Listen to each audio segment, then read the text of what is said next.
जय हिंद दोस्तों। आज 5 जून 2022 है।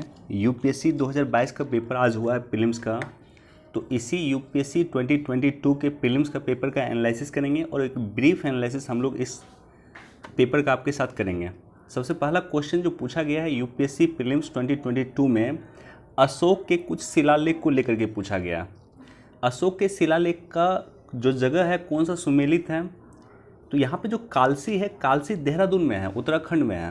तो कालसी यहाँ पे गलत है बिल्कुल, और यहाँ पे जोगर ये गलत है। तो सही क्या है? सही है धौली और एगुड्डी, ये आंध्र प्रदेश में है और धौली उड़ीसा में है। तो ये दोनों सही है। तो इसका आंसर ऑप्शन बी हो जाएगा कि केवल 2 युग्म जो है ये सुमेलित है। क्वेश्चन नंबर 2 पे चलिए। तो राजा और राजवंश नन्नुक चंदेल वंश से संबंधित थे, ये बिल्कुल सही है। और नागभट्ट द्वितीय गुर्जर प्रतिहार वंश से संबंधित थे, ये दोनों सही है। भोज राजपूत वंश से संबंधित नहीं थे। तो इसका भी आंसर ऑप्शन बी हो जाएगा क्योंकि 2 यहाँ पे सही सुमेलित है। क्वेश्चन नंबर 3, संगम साहित्य के बारे में एक स्टेटमेंट दिया हुआ है कि दक्षिण प्राचीन भारत में संगम साहित्य के बारे में कौन से कथन सही है। अब देखिए, संगम साहित्य सामाजिक वर्गीकरण संगम कवियों को ज्ञात था, तो ये आंसर सही है। बाकी अदर ऑप्शन को अगर आप देखिएगा तो अदर ऑप्शन एक निगेटिव संदर्भ देता है। जैसे ऑप्शन ए देखिए, संगम कविताओं में भौतिक संस्कृति का कोई संदर्भ नहीं है, तो थोड़ा सा निगेटिव लग रहा है, ये गलत है। ऑप्शन सी देखिए, संगम कविताओं में समर शौर्य का कोई संदर्भ नहीं है, ये भी गलत है। संगम साहित्य में जादुई ताकतों को असंगत बताया गया, ये भी निगेटिव लग रहा है, ये भी गलत है। इसका राइट आंसर ऑप्शन बी हो जाएगा, संगम वंश वर्ण का सामाजिक वर्गीकरण संगम कवियों को ज्ञात था। क्वेश्चन नंबर 4, किसके राजकाल में योग वशिष्ठ का निजामुद्दीन पानीपति द्वारा फारसी में अनुवाद किया गया था। तो अनुवाद विभाग की स्थापना बेसिकली अकबर के समय में हुआ था और ये सारा का सारा काम अकबर के द्वारा ही किया गया था, इसी के समय में किया गया था। तो इसका राइट आंसर ऑप्शन ए होगा।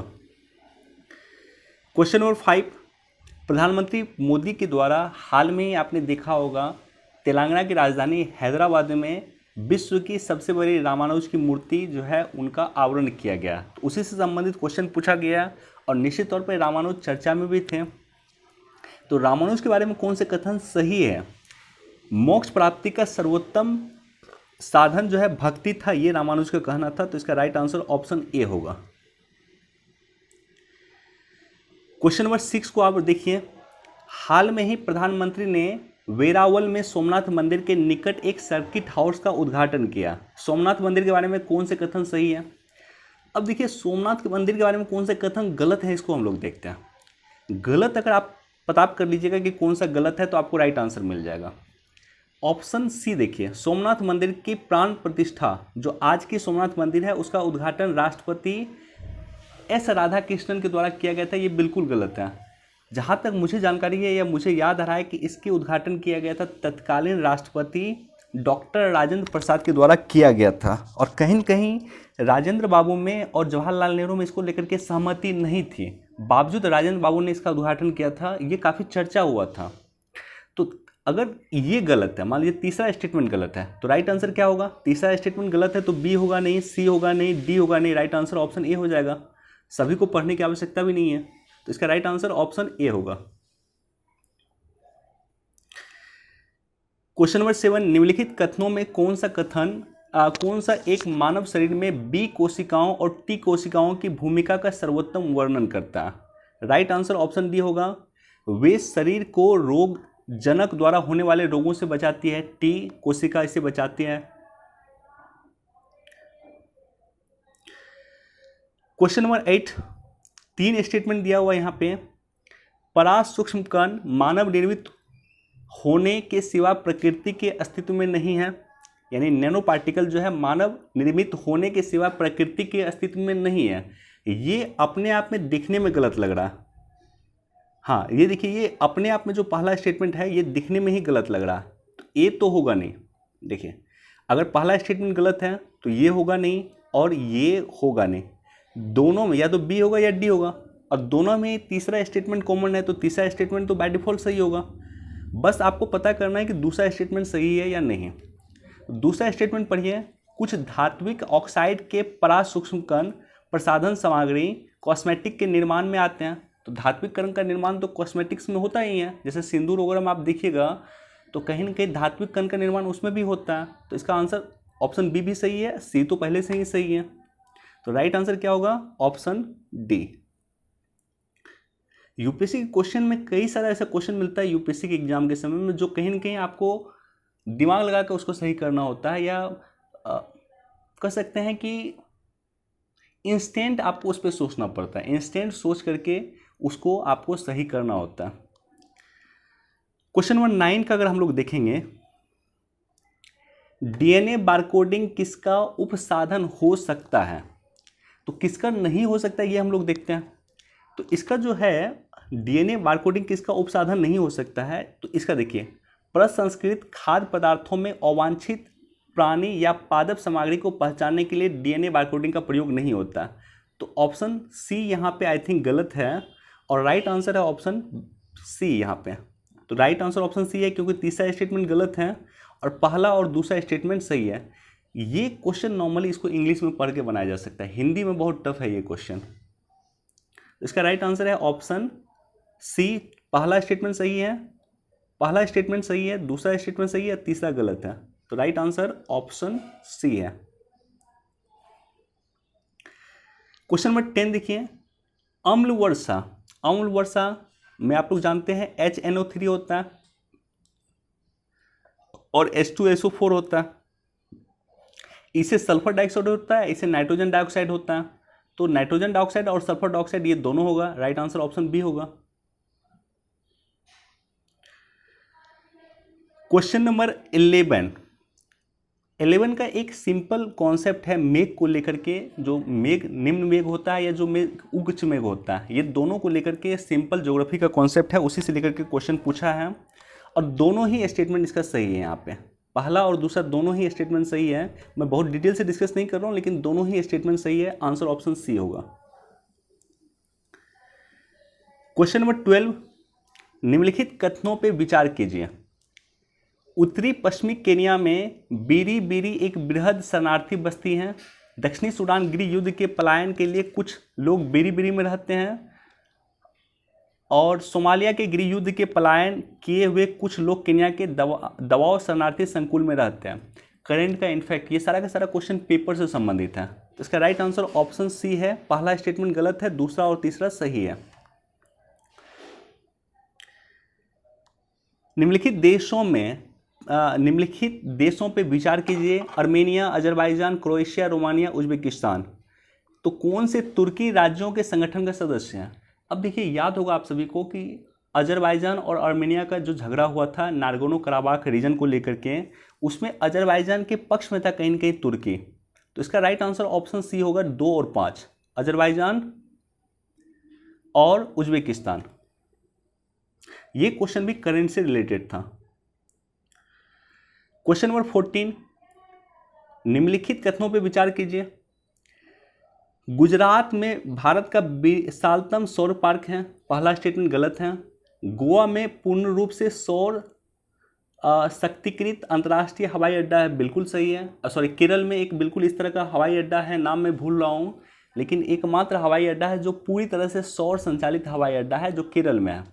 अब गोवा में भारत की विशालतम तैरती हुई सौर वोल्टीय परियोजना, ये भी गलत है, राइट आंसर ऑप्शन बी होगा, क्योंकि केवल दूसरा स्टेटमेंट सही है, दूसरा स्टेटमेंट सही है, पहला और तीसरा गलत है। United Nation Convention law on sea, law on sea पे कई बार हमने डिस्कस किया है, अनक्लॉज पे UNCLOS, United Nation Convention on law on sea. तो United Nation Convention law on sea, देखिए एक्सक्लूसिव इकोनॉमिक जो 200 नॉटिकल माइल के क्षेत्र को कहा जाता है, तो ये भी हमने कई बार डिस्कस किया है। इसके साथ ही साथ देखेंगे आप प्रादेशिक सीमा जो होता है, टेरिटोरियल वाटर जो होता है, वो 12 समुद्री मील को कहा जाता है। तो बेसिकली तीनों ही स्टेटमेंट इसका सही है, तो राइट आंसर ऑप्शन डी है। क्वेश्चन नंबर 16, देखिए ये क्वेश्चन कई बार हमने डिस्कस किया है, आई थिंक 2-3 दिन पहले भी हम लोग चर्चा कर रहे थे इस पर, कि अगर आप देखिएगा दक्षिणी चीन सागर में, वहाँ पे चीन का डिस्प्यूट बेसिकली पार्शियल आइलैंड को लेकर के हैं। वहाँ पे चीन का इशू एक दो और आइलैंड को लेकर के हैं। लेकिन जब पूर्वी चीन सागर आप देखिएगा तो वहाँ पे सेनकाकू द्वीप है, जो भारत और जापान के बीच में इशू का मुख्य मुद्दा है। तो आज क्वेश्चन पूछ दिया यूपीएससी, सेनकाकू द्वीप क्या चीज़ है? तो बेसिकली चीन और जापान के बीच में मुख्य रूप से विवाद का कारण है सेनकाकू द्वीप। तो ये पूर्वी चीन सागर में पड़ता है, जहाँ पे चीन और जापान के बीच में सेनकाकू द्वीप को लेकर के इशू आज भी चलता है। और यही कारण है कि क्वाड में कहीं न कहीं जापान अपनी सक्रिय भूमिका निभा रहा है। तो क्वाड जो डिस्कस किए थे उस समय भी हमने इसके बारे में चर्चा किया था। क्वेश्चन नंबर 17 अब ये पूछ रहा है कि कुछ घटनाएं, देखिए इस तरह का क्वेश्चन मैं देख रहा हूँ कि पहली बार यूपीएससी इस तरह का क्वेश्चन देख रहा है। कितने युग में सुमेलित हैं, डायरेक्टली आपसे पूछ रहा है। तो इसको आप लोग देख लीजिएगा, इसमें आई थिंक 3 युग में सुमेलित हैं। 3 युग इसमें जो है वो सुमेलित हैं। क्वेश्चन नंबर 18 अब देखिए कोई लोकेशन, ये क्वेश्चन भी यूपीएससी पहले पूछता था कि लोकेशन दे देता था, पूछता था कि ये लोकेशन चर्चा में है या कहाँ का ये लोकेशन जो चर्चा में है। कैटालोनिया जो है ये काफ़ी समय से चर्चा में, आज ही नहीं, आई थिंक 5-6 साल से चर्चा में है, और ये स्पेन का पार्ट है, इटली का पार्ट नहीं है, राइट। तो ये तो गलत है। तो इसमें भी अगर आप चेक कीजिएगा तो टोटल 2 युग में जो है इसमें सुमेलित आपको मिल जाएगा। आई थिंक अम्हारा बिल्कुल सुमेलित है, अम्हारा सुमेलित है, और दूसरा युग आप लोग चेक कर लीजिएगा, लेकिन 2 युग इसमें सुमेलित है, कैटालोनिया सुमेलित नहीं है।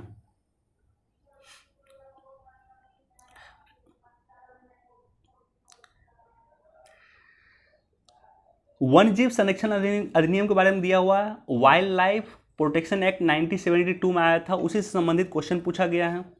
तो वन्य जीव संरक्षण अधिनियम में भारतीय विधियों में निम्नलिखित कथनों पर विचार कीजिए। वाइल्ड लाइफ प्रोटेक्शन एक्ट 1972 का कोटेशन उठाकर सीधे पूछ दिया। वन्यजीव एकमात्र सरकार की संपत्ति है, जो भी वन्यजीव होगा वो सरकार की संपत्ति होगा, बिल्कुल सही है, ये स्टेटमेंट बिल्कुल सही है। और जब किसी वन्यजीव को संरक्षित घोषित कर दिया जाता है तो वह चाहे वो संरक्षित जगह में रहे या असंरक्षित जगह में रहे, उसके प्रोटेक्शन की जिम्मेदारी समान होती है। जैसे मान लीजिए बाघ को हमने संरक्षित घोषित कर दिया, तो चिड़ियाघर में जो बाघ होगा उसकी भी जिम्मेदारी सरकार की होगी। तो दोनों ही स्टेटमेंट सही है, पहला और दूसरा। राइट आंसर ऑप्शन ए है। निम्नलिखित में एक जीव जिसको कवकों के कृषक के रूप में जाना जाता है, कवक का कृषक कौन होता है? तो चींटी को कहा जाता है कवक का कृषक। ये क्वेश्चन दिख नहीं रहा, अंग्रेजी में आप लोग देख लीजिएगा। निम्नलिखित में कौन से एक उन फैक्ट्रियों में जिसमें कामगार हैं औद्योगिक विवाद समापनों, छटनी और कामबंदी के विषय में सूचनाओं को संकलित करता है? तो ये श्रम ब्यूरो करने का काम करता है। राइट आंसर ऑप्शन सी है। भारत में कोयला नियंत्रण संगठन की भूमिका क्या है? देखिए इस तरह के क्वेश्चन अगर आप पूछे तो कुछ स्टेटमेंट आपको सही मिल जाएगा, लेकिन जब इस तरह से स्टेटमेंट बेस्ड क्वेश्चन पूछे तो आपको प्रयास करना है कि उसे देखने का जो आपको गलत लगे, यानी जो गलत स्टेटमेंट आपने एलिमिनेट कर दिया तो आंसर तक पहुंचना आपके लिए आसान हो जाएगा। यहाँ पे तीसरा स्टेटमेंट को हम लोग पढ़ते हैं। यह कोयला युक्त क्षेत्रों के अधिग्रहण के संबंध में सरकार की अधिसूचित के प्रति किसी आपत्ति का अनुश्रवण करता है। ये स्टेटमेंट जो है ये गलत है, राइट।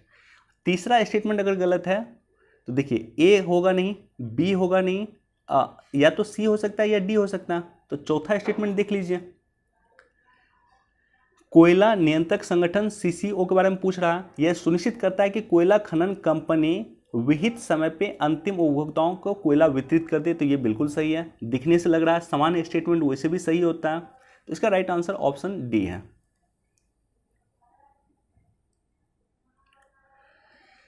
किसी विशिष्ट क्षेत्र को भारत के संविधान की 5वीं अधिसूची के अंतर्गत लाया जाता है। अगर कोई भी क्षेत्र मान लीजिए 5वीं अनुसूची के अंदर ला गया या आ गया तो उसका क्या मतलब होता है? उसका मतलब ये होता है कि वहाँ पे एक स्थानीय स्वशासी निकाय की स्थापना किया जाएगा। 5वीं अनुसूची का ये बेसिक कॉन्सेप्ट है। ऑप्शन बी इसका राइट आंसर है।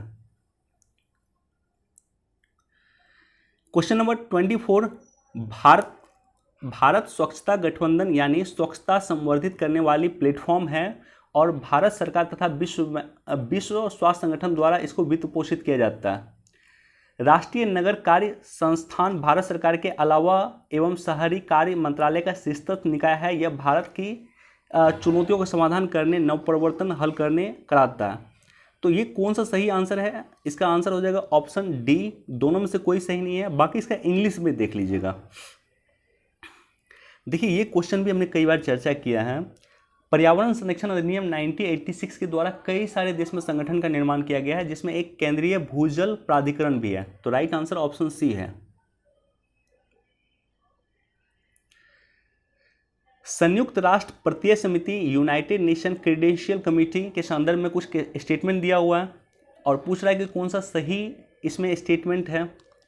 तो यह पहला स्टेटमेंट है कि संयुक्त राष्ट्र सुरक्षा परिषद द्वारा स्थापित है, इसके पर्यवेक्षण इसके अंतर्गत होता है। तो यूनाइटेड नेशन सिक्योरिटी काउंसिल के अधीन है क्या? तो ये बिल्कुल गलत है। यूनाइटेड नेशन सिक्योरिटी काउंसिल के अधीन नहीं है। अब देखिए, यूनाइटेड नेशन सिक्योरिटी काउंसिल के अधीन नहीं है तो बी होगा नहीं, डी होगा नहीं, और दोनों में चाहे ए होगा या सी होगा, और दोनों में तीसरा स्टेटमेंट सही है। तीसरा स्टेटमेंट कॉमन है तो तीसरा स्टेटमेंट बाय डिफॉल्ट सही हो जाएगा। अब दूसरा पढ़ते हैं। पारंपरिक रूप से प्रति वर्ष मार्च, जून और सितंबर में इसकी बैठक होती है, ये भी गलत है। तो इसका राइट आंसर ऑप्शन ए होगा। टफ क्वेश्चन इसको आप कह सकते हैं।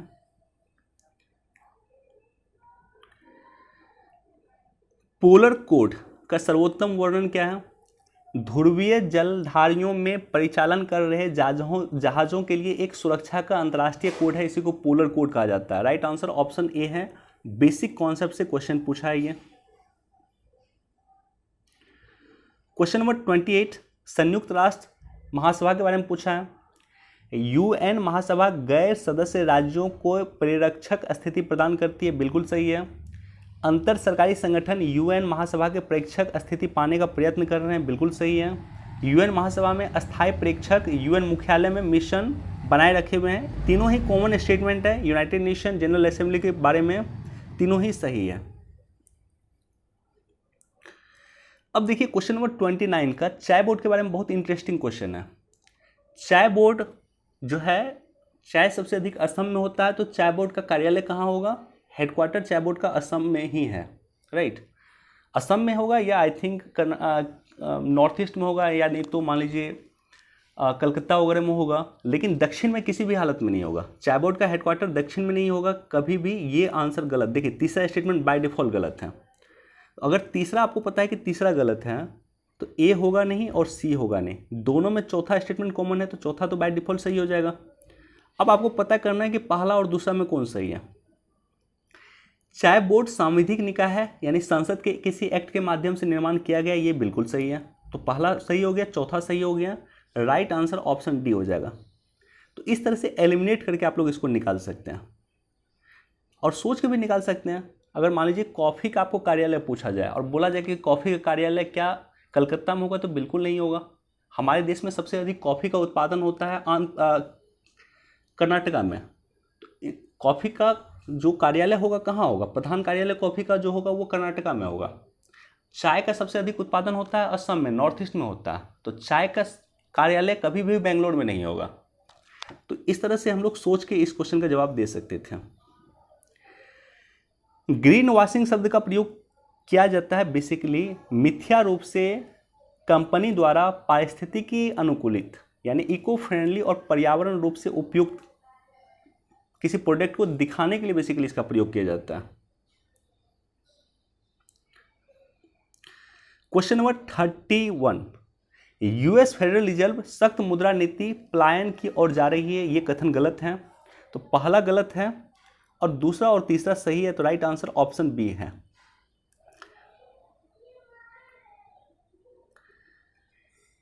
निम्नलिखित में कितने आमतौर पे चाय उत्पादक राज्य के रूप में जाने जाते हैं? तो इसमें 3 जो है चाय उत्पादक राज्य के रूप में जाना जाता है। इसका राइट आंसर ऑप्शन सी है। इसको मैं पोस्ट कर दूंगा। इंडिया में कौन कौन से राज्य हैं जहां पे चाय का उत्पादन होता है, इसको मैं पोस्ट कर दूंगा टेलीग्राम चैनल पे।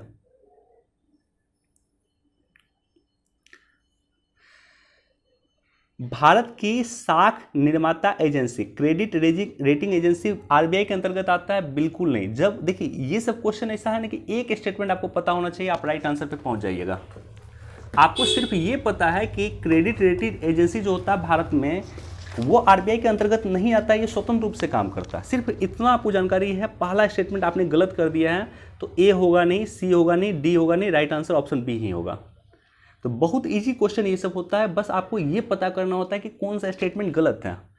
क्रेडिट रेटिंग एजेंसी कभी भी आरबीआई के अंतर्गत नहीं आता, ये गलत है बस। दूसरा और तीसरा आपको पढ़ने की आवश्यकता भी नहीं है। पहला आपको पता है कि गलत है स्टेटमेंट, तो ए होगा नहीं, क्योंकि ए में भी पहला स्टेटमेंट है, सी में भी पहला स्टेटमेंट है और डी में भी पहला स्टेटमेंट है, तीनों नहीं होगा। राइट आंसर ऑप्शन बी होगा। अब देखिए क्वेश्चन नंबर 34 भी इजी क्वेश्चन में बोलूंगा, क्योंकि बैंक बोर्ड ब्यूरो के बारे में पहले भी दिया हुआ था। बैंक बोर्ड ब्यूरो के बारे में पहले भी चर्चा में था, और बैंक बोर्ड ब्यूरो आरबीआई का गवर्नर बैंक बोर्ड ब्यूरो का गवर्नर होता है, बिल्कुल गलत है। Bank board bureau I think पहले थे विनोद राय को शायद बनाया गया था पहले।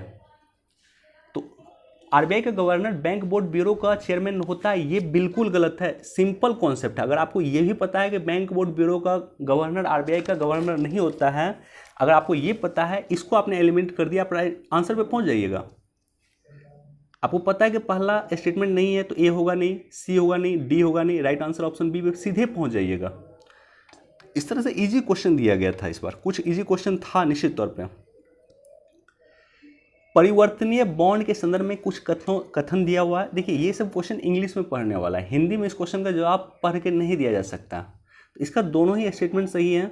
राइट आंसर ऑप्शन ई होगा, सॉरी ऑप्शन सी होगा। दोनों ही स्टेटमेंट, पहला और दूसरा, दोनों सही है। एशियाई अवसंरचना बैंक प्रक्षेपास्त्र प्रौद्योगिकी नियंत्रण व्यवस्था, मिसाइल टेक्नोलॉजी कंट्रोल रिजिम और संघाई सहयोग संगठन, भारत किसका सदस्य है? तो भारत संघाई सहयोग संगठन का सदस्य है, ये तो बिल्कुल हम लोग जानते हैं। Bharat missile technology control regime का सदस्य है, ये भी है। एशियन इंफ्रास्ट्रक्चर इन्वेस्टमेंट बैंक का भी भारत सदस्य है। तो ये तीनों ही सदस्य Bharat. Right answer option d है।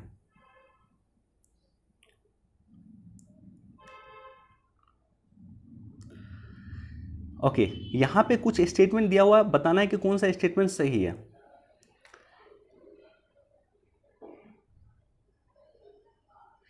हाल के वर्षों में वियतनाम विश्व की सबसे तेजी से बढ़ती हुई अर्थव्यवस्थाओं में एक है। वियतनाम के बारे में चर्चा रहा है, तो हो सकता है ये आंसर सही हो। ऑप्शन बी पढ़िए, दूसरा स्टेटमेंट पढ़िए। वियतनाम का नेतृत्व बहुदलीय राजनीतिक प्रणाली के द्वारा होता है। तीसरा है वियतनाम का आर्थिक विकास विश्वव्यापी पूर्ति श्रृंखलाओं के साथ इसके एकीकरण और निर्यात का मुख्य ध्यान से जुड़ा हुआ है। चौथा है लंबे समय तक वियतनाम की निम्न श्रम लागत और अस्थिरता विनिमय दरों ने वैश्विक निर्माताओं को आकर्षित किया है। पांचवा है हिंद प्रशांत क्षेत्र का सर्वाधिक उत्पादक ई सेवा सेक्टर वियतनाम में है। तो पांचवा स्टेटमेंट तो मुझे देख के गलत लग रहा है, ठीक है। ई सेवा का सबसे अधिक उत्पादन वियतनाम करता है, ये देख के गलत लग रहा है, ठीक है। पहला स्टेटमेंट देख के सही लग रहा था, पहला स्टेटमेंट सही लग रहा था, और दूसरा भी गलत लग रहा था, क्योंकि वियतनाम में भी कहीं की जहाँ तक मुझे जानकारी है लोकतंत्र है, तो बहुदलीय राजनीतिक प्रणाली शायद वहाँ पे नहीं है, शायद द्विदलीय राजनीतिक प्रणाली है। एक बार देख लीजिएगा। तो पहला स्टेटमेंट सही है, दूसरा गलत है। इसका राइट आंसर ऑप्शन सी है।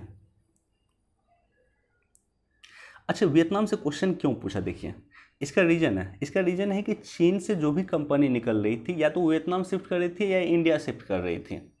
तो ऐसे कंडीशन में वियतनाम भी इम्पोर्टेंट चल रहा था, ये भी चर्चा हम लोगों ने किया था।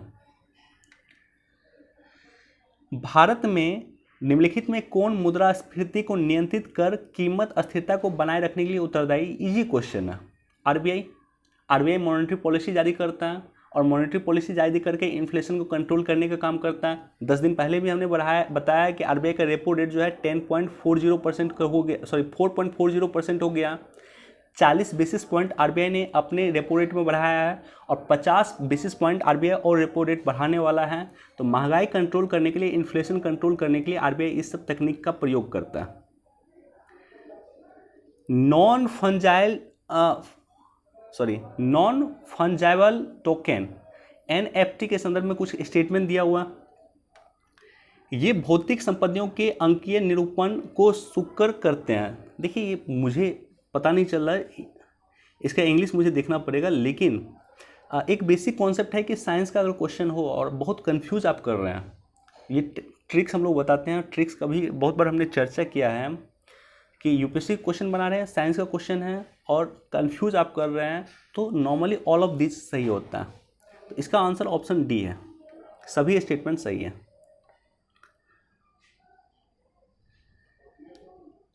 अब देखिए यहाँ पे क्वेश्चन है कि कौन सा 4 दिया हुआ, जलाशय दिया हुआ, राज्य दिया हुआ, और कौन सा सुमेलित नहीं, कितने सुमेलित नहीं है, तो केवल इसमें एक सुमेलित नहीं है। राइट आंसर ऑप्शन ए है, केवल एक सुमेलित नहीं है।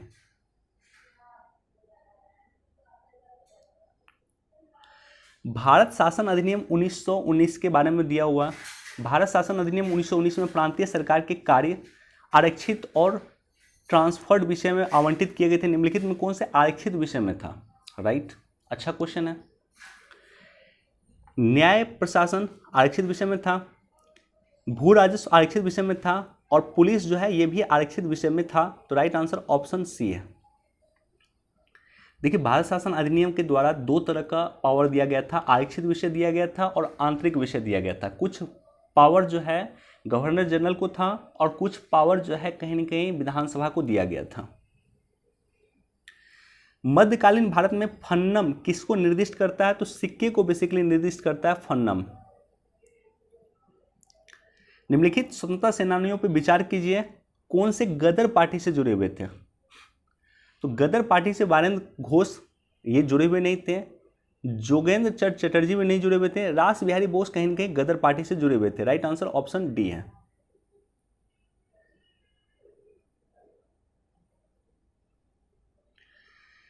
क्रिप्स मिशन के बारे में कुछ स्टेटमेंट दिया हुआ। क्रिप्स मिशन के बारे में कौन सा सही है?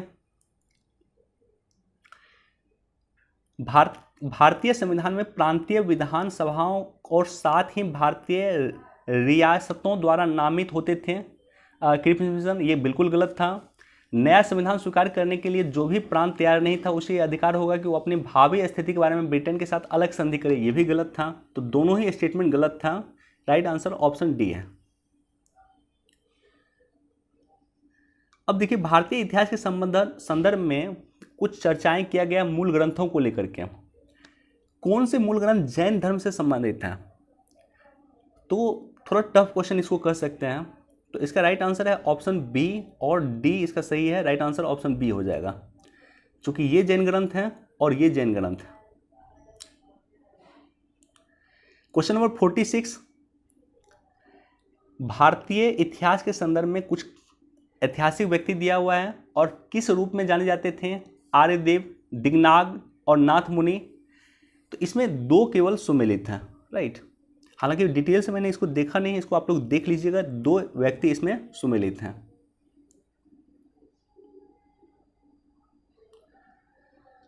भारतीय इतिहास के संदर्भ में निम्नलिखित कथनों पर विचार कीजिए। ठीक है, भारत में पहला मंगोल आक्रमण जलालुद्दीन खिलजी के काल में हुआ था। आई थिंक ये दिखने से गलत लग रहा है, मैंने पढ़ा नहीं है डिटेल में इसको, लेकिन ये गलत लग रहा है। दूसरा पढ़ते हैं, अलाउद्दीन खिलजी के राज्यकाल में एक मंगोल आक्रमण दिल्ली तक पहुंचा और उस शहर पे घेरा डाल दिया। तीसरा है मोहम्मद बिन तुगलक मोहम्मद बिन तुगलक मंगोलों से अपने राज्य के कुछ उत्तर पश्चिमी भाग अस्थायी रूप से हार गया था। तो आई थिंक केवल इसमें दूसरा स्टेटमेंट सही है। और वैसे भी मंगोल का सबसे अधिक आक्रमण जो है अलाउद्दीन खिलजी के समय में हुआ था। और इनफैक्ट अलाउद्दीन खिलजी का एक सेनापति था जफर खान, जो मंगोल आक्रमण में मारा भी गया था। क्वेश्चन नंबर 48, भारतीय इतिहास के संदर्भ में निम्नलिखित में कुल्ला दारन कहलाते थे। तो बेसिकली ये सैयद कहलाते थे। राइट आंसर ऑप्शन डी है। भारतीय इतिहास के संदर्भ में निम्नलिखित कथनों पर विचार कीजिए। डच लोगों ने पूर्वी तटीय क्षेत्र में गजपति शासक के द्वारा प्रदान की गई जमीनों को आपसी फैक्ट्रियां गोदाम स्थापित किया था। ये गलत है, पहला जो है स्टेटमेंट गलत है। और देखिए पहला स्टेटमेंट आपको पता है कि गलत है, तो राइट आंसर क्या निकल जाएगा? ऑप्शन बी निकल जाएगा। कौटिल्य के अर्थशास्त्र से क्वेश्चन पूछा हुआ। कौटिल्य का जो अर्थशास्त्र था, न्यायिक दंड के परिणाम कोई व्यक्ति दास नहीं हो सकता या दास हो सकता है, एग्जैक्ट पता नहीं चल रहा, थोड़ा सा यहाँ पे मिसिंग है। इसका इंग्लिश में इंग्लिश वाला पार्ट भी या इंग्लिश वाला पेपर भी मेरे पास होगा, आप लोग देख लीजिएगा। इसका तीनों ही आंसर है, राइट आंसर इसका ऑप्शन डी है, तीनों ही सही है।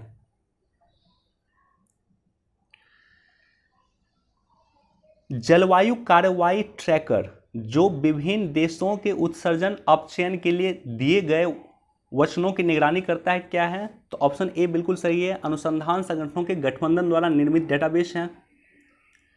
क्वेश्चन नंबर 52 जो है इसका राइट आंसर, लंबा चौड़ा स्टेटमेंट दिया हुआ और मुझे लगता है कि करंट से ही जुड़ा हुआ है, तो इसका जो राइट आंसर है वो है ऑप्शन बी। इसको कभी बाद में हम लोग डिस्कस कर लेंगे, वैसे क्वेश्चन जो मैं डिस्कस अभी नहीं कर रहा हूँ बाद में मैं डिस्कस कर दूंगा।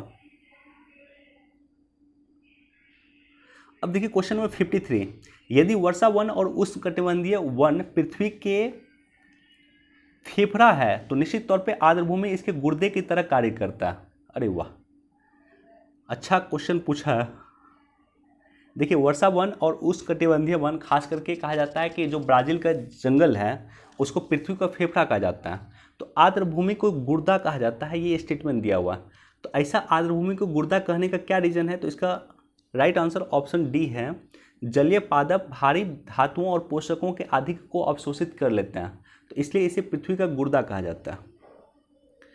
क्वेश्चन नंबर 54, WHO ने वायु गुणवत्ता निर्देश को लेकर के कुछ मानक जारी किया था, खास करके PM10 और PM 2.4 को लेकर के।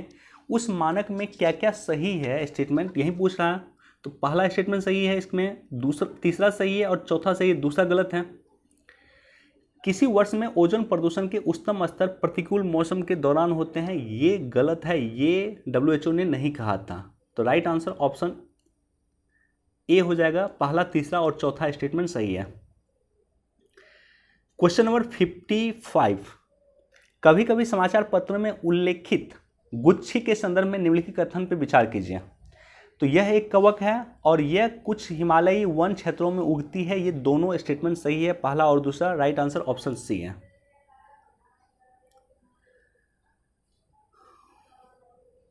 पॉलीथीन टेरेफ्लोरेट के संदर्भ में जिसका हमारे दैनिक जीवन में बहुत व्यापक उपयोग होता है, निम्नलिखित कथन पर विचार कीजिए। इसको टफ क्वेश्चन आप कर सकते हैं, और इनफैक्ट पता है ये सब क्वेश्चन इंग्लिश में पढ़िए तभी आसान होता है।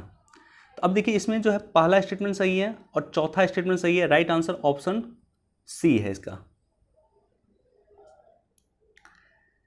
निम्नलिखित में कौन सा पक्षी नहीं है गोल्डन महासिर पक्षी नहीं है? आई थिंक जलीय जीव को कहा जाता है गोल्डन महासिर, एक जलीय जीव है, तो राइट आंसर ऑप्शन ए है, जो गोल्डन महासिर पक्षी नहीं है।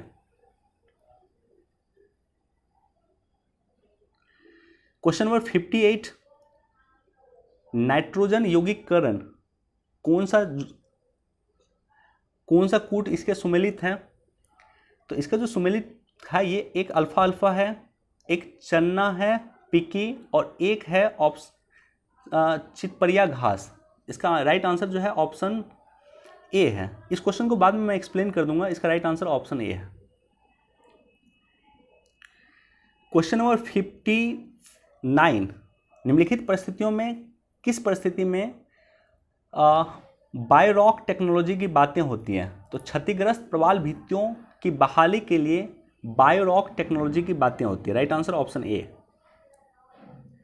मियावाकी पद्धति किसके लिए विख्यात है? तो ये शहरी क्षेत्र में लघु वनों के सृजन के लिए मियावाकी पद्धति जो है ये विख्यात है। अब देखिए ये ओपन सोर्स डिजिटल प्लेटफॉर्म कौन सा है? चारों app open source digital platform में साइंस से रिलेटेड क्वेश्चन है ये भी।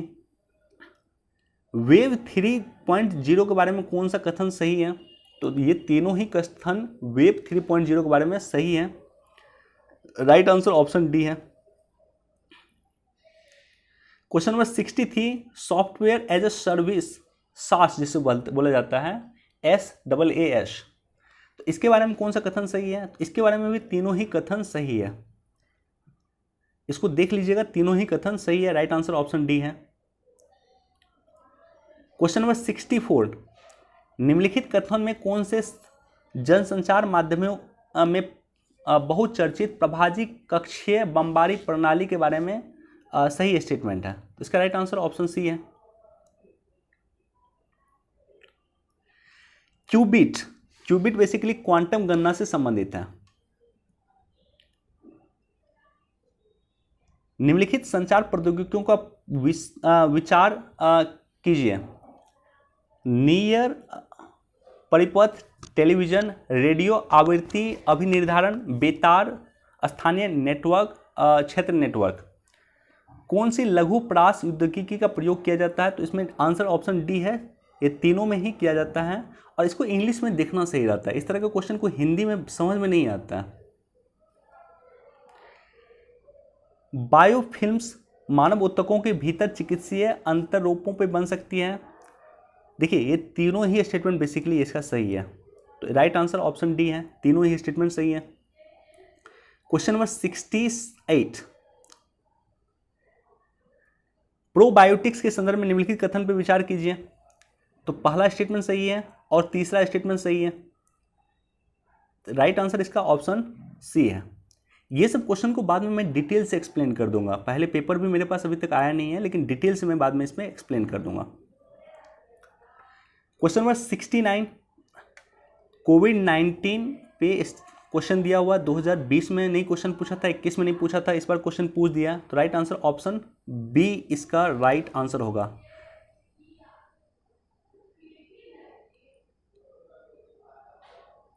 देखिए ये जो है पहला गलत है यहाँ पे, क्योंकि सीरम इंस्टीट्यूट जो बनाया है वो कोवैक्सीन बनाया है, और कोवैक्सीन जो है वो आपको आरएनए टेक्नोलॉजी का प्रयोग करके नहीं बनाया गया, आई थिंक डीएनए टेक्नोलॉजी का प्रयोग करके कोवैक्सीन बनाया है। तो पहला स्टेटमेंट गलत है, तो दूसरा और तीसरा बाय डिफॉल्ट सही हो रहा है। राइट आंसर ऑप्शन बी निकल रहा है आपको। यदि कोई मुख्य सौर ऊर्जा या सौर प्रज्वाल पृथ्वी पर पहुंचता है तो पृथ्वी निम्नलिखित में क्या संभव होगा वहां पे? तो इसमें अगर आप निकालिएगा तो इसमें राइट आंसर ऑप्शन सी आ जाएगा। अगर आप गौर करेंगे तो दूसरा और पांचवा बस नहीं होगा, बाकी सब होगा। यानी 2 नहीं होगा इसमें और पांचवा नहीं होगा, बाकी सारा इसमें सही होगा। कौन सा एक पौधा है जो मीथेन और नाइट्रस ऑक्साइड दोनों का सर्वाधिक उत्पादन होता है? तो चावल में होता है। चावल या धान की खेती कीजिए, उसमें मीथेन का काफी उत्पादन होता है, तो इसका राइट आंसर ऑप्शन बी होगा।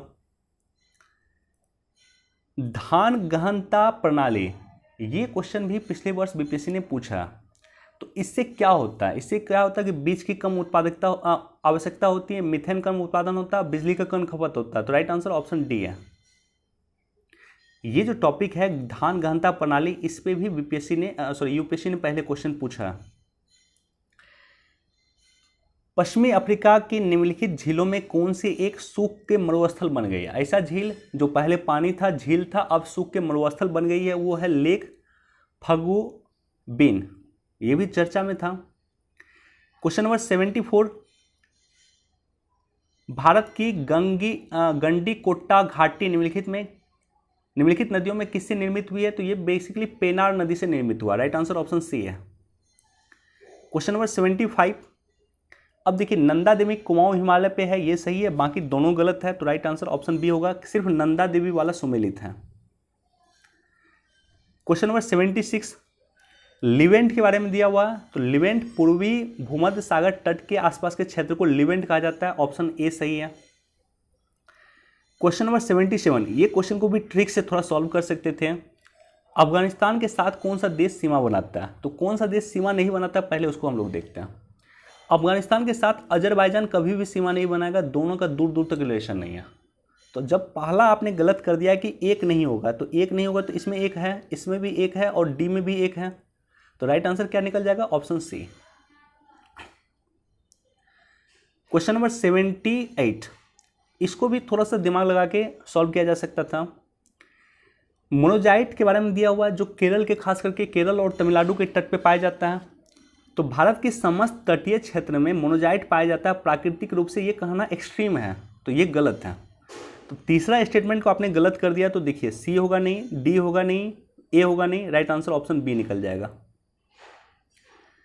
उत्तरी गोलार्ध में वर्ष का सबसे लंबा दिन आमतौर पे कब होता है? 21 तारीख को होता है, 21 जून को। 21 जून का दूसरा पखवाड़ा होगा। क्वेश्चन नंबर 80, रेणुका आर्द्रभूमि कहाँ पे है? तो हिमाचल प्रदेश में है। बाकी और आप लोग देख लीजिएगा, लेकिन इसमें केवल 2 सुमेलित हैं। क्वेश्चन नंबर 81, HN सान्याल समिति की रिपोर्ट के अनुसरण में न्यायालय की अवमानना अधिनियम 1971 पारित हुआ था। देखिए, न्यायालय अवमानना अधिनियम 1971 वैसे भी चर्चा में था, प्रशांत भूषण को लेकर के चर्चा में था, उसके बाद कुणाल कामरा को लेकर के चर्चा में था, तो निश्चित तौर पे क्वेश्चन पूछना चाहिए था और क्वेश्चन पूछा भी। तीसरा स्टेटमेंट पढ़िए, भारत का संविधान सिविल अवमानना और आपराधिक अवमानना को परिभाषित करता है? बिल्कुल नहीं, संविधान में कहीं भी अवमानना का जिक्र इस तरह से नहीं किया गया, तो तीसरा गलत है।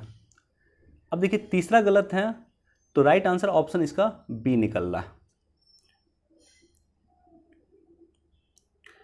क्वेश्चन नंबर 82, भारत के संदर्भ में निम्नलिखित कथनों पर विचार कीजिए।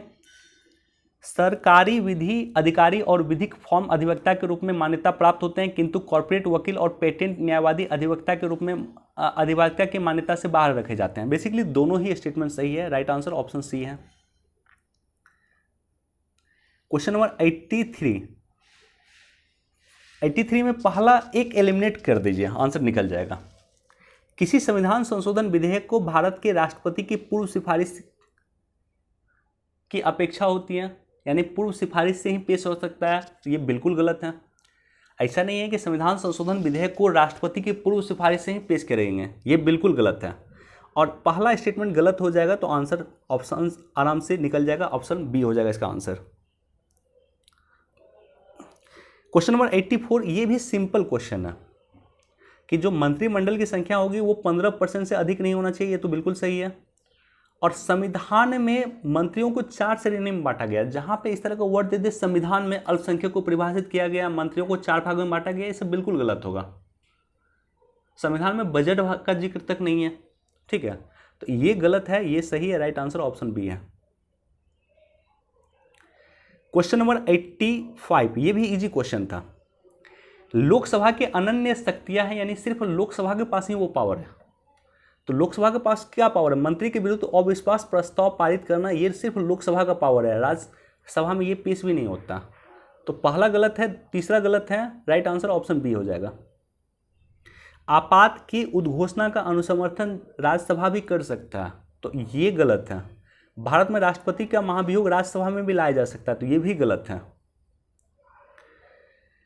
दल बदल कानून के बारे में दिया हुआ है, तो बेसिक कॉन्सेप्ट से क्वेश्चन पूछा है, इसका राइट आंसर देखिए पहला गलत है, दूसरा सही है, इसका राइट आंसर ऑप्शन बी हो जाएगा।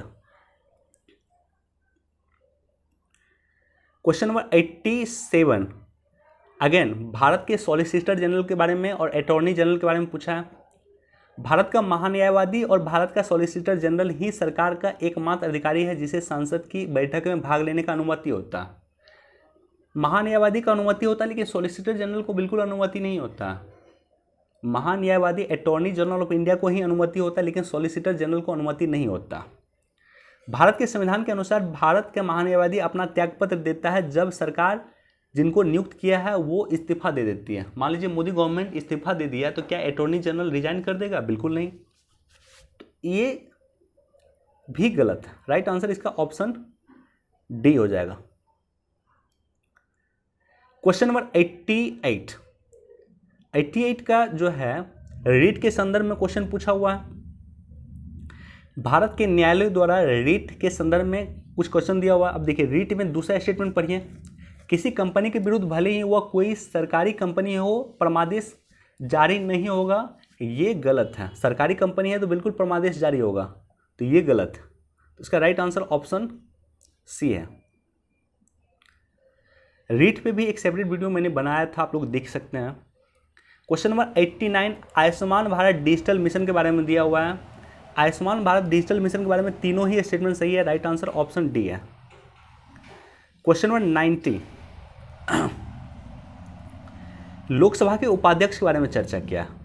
अब देखिए लोकसभा के उपाध्यक्ष के बारे में चर्चा क्यों किया गया, पहले तो इस बात को हम लोग समझते हैं, उसके बाद आंसर पे आएंगे। लोकसभा में उपाध्यक्ष का पद काफ़ी दिन से खाली है। लोकसभा में अभी अध्यक्ष हैं श्री ओम बिरला जी, उपाध्यक्ष कोई नहीं है, काफ़ी दिन से खाली हैं, तो इसलिए ये चर्चा में भी था कि लोकसभा के उपाध्यक्ष पद को भरा जाए। अब देखिए, इसको अगर आप लोग देखेंगे लोकसभा के कार्य पद्धति और कार्य संचालन नियम के अनुसार उपाध्यक्ष का निर्वाचन उस तारीख को होगा जो अध्यक्ष नियत करे। ये बिल्कुल सही है, अध्यक्ष ही डिसाइड करता है कि लोकसभा का उपाध्यक्ष कब होना चाहिए। यह अज्ञापन उपबंध है कि लोकसभा के उपाध्यक्ष की मुख्य के रूप में किसी प्रतियोगी या निर्वाचन या तो मुख्य विपक्षी दल या शासक दल से होगा। ये गलत लगा, दिखने से ही ये गलत लग रहा, राइट। किसी तीसरे पार्टी का भी तो हो सकता है ना, मान लीजिए बीजेपी और कांग्रेस के अलावा भी कोई पार्टी है, उसका भी तो लोकसभा का उपाध्यक्ष बन सकता है वो भी। तीसरा स्टेटमेंट सही है, तो पहला सही है, तीसरा सही है, राइट आंसर ऑप्शन ए होगा। रिपीट फाइनेंशियल इंस्ट्रूमेंट बहुत ही इजी क्वेश्चन था, चर्चा में था। रैपिड क्रेडिट फैसिलिटी, अगर आपका डूब रहा है देश, आपको आईएमएफ के पास जाना चाहिए। पाकिस्तान जैसे आईएमएफ के पास जा रहा है लोन लेने के लिए, तो ऐसी कंडीशन में पाकिस्तान आईएमएफ ही आपको पैसा देता है। भारत भी 1991 में गया था आईएमएफ के पास। क्वेश्चन नंबर 92 भारतीय अर्थव्यवस्था के संदर्भ में कुछ स्टेटमेंट दिया हुआ है नॉमिनल इफेक्टिव एक्सचेंज रेट के बारे में। क्वेश्चन स्पष्ट नहीं है तो इसका सिर्फ मैं आंसर बता देता हूँ। इसका आंसर है ऑप्शन सी, इसका आंसर है, यानी पहला और तीसरा स्टेटमेंट सही है, पहला और तीसरा स्टेटमेंट सही है। क्वेश्चन नंबर 93, यदि मुद्रास्फीति अत्यधिक है तो भारतीय रिजर्व बैंक संभावित रूप से सरकारी प्रतिभूति खरीद सकता है। अब देखिए, मुद्रास्फीति को लेकर के चर्चा था। मान लीजिए प्रतिभूति आरबीआई जो है प्रतिभूति खरीदेगा, गवर्नमेंट सिक्योरिटी खरीदेगा, तो गवर्नमेंट सिक्योरिटी किससे खरीदेगा? लोग से खरीदेगा, पीपल से खरीदेगा। लोगों के पास कहेगा आप गवर्नमेंट सिक्योरिटी हमको दीजिए, लोग गवर्नमेंट सिक्योरिटी देंगे और लोगों को वो आरबीआई पैसा दे देगी, रुपीज़ दे देंगे। तो आरबीआई जैसे ही लोगों के पास रुपीज़ देगी, क्या होगा? महंगाई और बढ़ेगा। तो ऐसी कंडीशन में आरबीआई खरीदता नहीं है, गवर्नमेंट सिक्योरिटी बेचता है। गवर्नमेंट सिक्योरिटी बेचता है लोगों को, ताकि लोग अधिक से अधिक गवर्नमेंट सिक्योरिटी खरीद सके, लोगों का जो पैसा है आरबीआई के पास कलेक्ट हो जाए, और लोगों का पैसा आरबीआई के पास कलेक्ट होगा तो महंगाई कंट्रोल में होगा। महंगाई कंट्रोल करने का एकमात्र उपाय होता है कि मार्केट में जितने लिक्विडिटी होता है, जितना रुपया होता है, उस रुपये को मार्केट से कम किया जाए, मार्केट से पैसा को सोखा जाए। तो पहला स्टेटमेंट गलत है। अब देखिए, पहला स्टेटमेंट गलत है तो बाय डिफॉल्ट आंसर बी हो जाएगा। G20 फ्रेमवर्क के बारे में जो स्टेटमेंट दिया हुआ है ये पेरिस में हुआ था और दोनों ही स्टेटमेंट सही है। राइट आंसर ऑप्शन सी हो जाएगा इसका। Question number 95, inflation indexed bond के बारे में दिया हुआ है। सरकार आईआईबी के रूप में ऋण ग्रहण कर, आई थिंक बहुत क्लियर नहीं हो रहा, लेकिन मैं इसका आंसर ही बता देता हूं। इसका आंसर ऑप्शन बी हो जाएगा।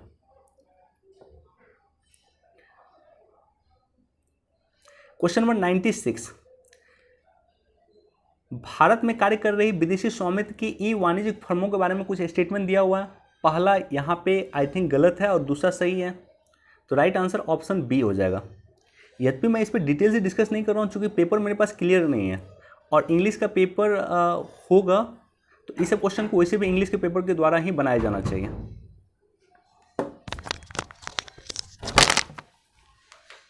अभिषेक,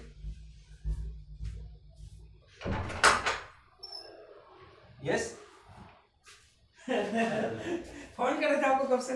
हाँ, कैसा रहा? ठीक है, ठीक था, लगा तो थोड़ा सा बस 2 क्वेश्चन बचा हुआ, डिस्कस कर रहे हैं हम पेपर का। कौन सा? यूपीएससी वाला यूपीएससी वाला? हाँ बिल्कुल कर रहे हैं, लगा दो थोड़ा सा। हाँ सही है, कर दीजिए कंटिन्यूअस, लिखो भी मिलेगा, अच्छा से लिखिएगा।